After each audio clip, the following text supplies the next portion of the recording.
ناظرین، تازہ ترین اپڈیٹس کے ساتھ آپ سب کو میرے چینل پر خوش آمدید۔ ناظرین، ایک جانب تو حکومت اخراجات میں کمی کے وعدے کرتی ہے اور یہ بھی کہتی ہے کہ حکومت اپنی طرف سے فل کوشش کر رہی ہے کہ جتنے اخراجات میں کمی ہو سکے کر سکے، اور دوسری جانب وہ یہ بھی کوشش کر رہی ہے کہ پاکستان کے مختلف اداروں کو بند کیا جائے۔ تو اسی سے متعلق جو انہوں نے ایک کمیٹی بنائی تھی، وہاں پہ ڈاکٹر کیسر کو ان کو سربراہ مقرر کیا تھا، لیکن موجودہ صورتحال کو دیکھتے ہوئے ڈاکٹر کیسر جو کہ 3 کمیٹیوں کے سربراہ تھے، انہوں نے استعفیٰ دے دیا ہے، اور ان کا یہ کہنا تھا کہ حکومت یہ کوشش کر رہی ہے کہ ملازمین کو نکالا جائے اور جتنے نیچے لیول کے ملازمین ہیں ان سب کو فارغ کر کے اداروں کو پرائیویٹ کیا جائے۔ لیکن حکومت یہ نہیں چاہتی کہ اداروں میں جو سربراہ بیٹھے ہیں اور جو بڑے لیول کے افسرز ہیں ان کو فارغ کیا جائے۔ یہی وجہ ہے کہ ان اداروں میں بہت زیادہ کرپشن ہے۔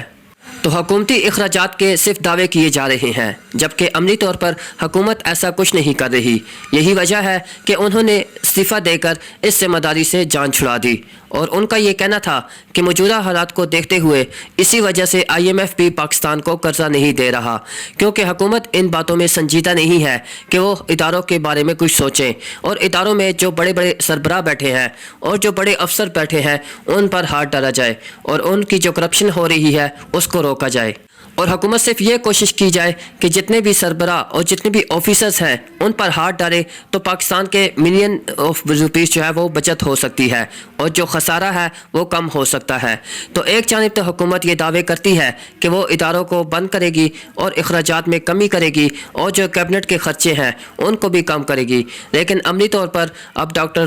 کیسر کا یہ کہنا تھا کہ اس بارے میں کچھ نہیں کیا جا رہا۔ دوسری جانب حکومت نے ایک بڑا اعلان کر دیا ہے۔ آپ تو جانتے ہیں کہ حکومت کے اوپر اس وقت سرکاری ملازمین کا بہت بڑا بوجھ ہے اور حکومت بڑی مشکل سے ان کے تنخواہیں ادا کر رہی ہے، لیکن اپنی ان کی عیاشی کے جو پیسے ہیں وہ اسی طرح خرچ ہو رہے ہیں اور ان میں کوئی کمی نہیں آ رہی، اور ہر بجٹ میں یہ کوشش کی جاتی ہے کہ کسی طرح پینشن اصلاحات کرتے ہوئے پینشن کو بالکل ختم ہی کیا جائے۔ تو اسی سے متعلق اب سرکاری ملازمین کے لیے ایک بری خبر آئی ہے۔ وہ سرکاری ملازمین کی بری خبر یہ ہے کہ حکومت کسی بھی وقت کسی بھی سرکاری ملازم کی پینشن ختم کر سکتی ہے، اور اس کے لیے اب فائنانس ڈویژن کو ایک لیٹر بھی گیا ہوا ہے۔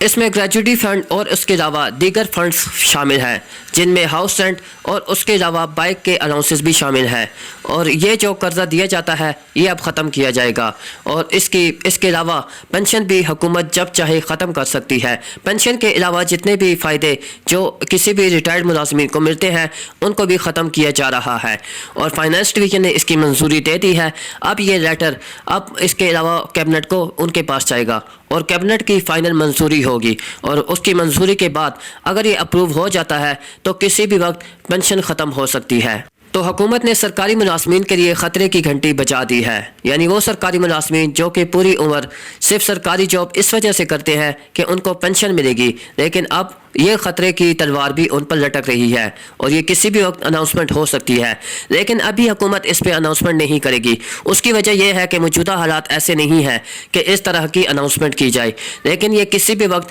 اپروول کرا کے حکومت اپنے پاس رکھے گی، اور جب مناسب وقت ملے گا اس وقت اس کی اناؤنسمنٹ کی جائے گی تاکہ سرکاری ملازمین کو ایک دم جھٹکا نہ دیا جائے۔ تو اب معاشی طور پر پاکستان اتنا پیچھے جا چکا ہے کہ ڈاکٹر کیسر جیسے لوگ جو کہ 3 کمیٹیوں کے سربراہ تھے انہوں نے بھی استعفیٰ دے دیا ہے، اور انہوں نے جو حالات دیکھے ہوئے ہیں اور حالات کو دیکھ کر یہ فیصلہ کیا تھا، کیونکہ وہ تو کیبنٹ کمیٹیوں میں جاتے تھے، یہی وجہ تھے کہ ان کو یہ حالات پتہ تھے، اسی وجہ سے انہوں نے استعفیٰ دے کر پیچھے ہٹ گئے۔ تو اب دیکھتے ہیں پاکستان کی صورتحال آئندہ آنے والے دنوں میں کیا ہوتی ہے۔ آج کی ویڈیو دیکھنے کے لیے بہت شکریہ۔ مزید ایسی ویڈیوز کے لیے چینل کو سبسکرائب کرتے ہیں۔ Thank you so much.